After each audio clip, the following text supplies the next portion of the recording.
নবজাতক সন্তানকে নিয়ে আল্লাহ হুকুম করলেন, এই বিবি আর বাচ্চারে নিয়ে মরুভূমিতে রেখে আসো। মরুভূমিতে যেখানে ঘর নাই বাড়ি নাই, সেই জায়গায় বিবি এবং বাচ্চাকে রেখে যাওয়ার সময় তিনি বললেন, রব্বানা ইন্নী আসকানতু মিন যুররিয়াতি বিওয়াদিন গায়রি যী যাররিন ইনদা বাইতিকাল মুহাররাম। হে আল্লাহ রাব্বুল আলামিন, আমি পানি এবং তরুলতাবিহীন এক মরুভূমির ভিতরে আমার বংশের একটি অংশকে এখানে রেখে গেলাম। তোমার ঘরের কাছে পুনর্বাসিত, আমি তাদের কাছে, এই ঘরের কাছে, সম্মানিত ঘরের কাছে রেখে গেলাম। পরীক্ষায় তিনি পাশ করলেন।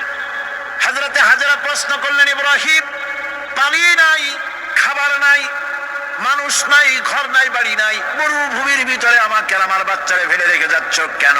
কোনো জবাব নাই। 2 বার 3 বার প্রশ্ন করলেন।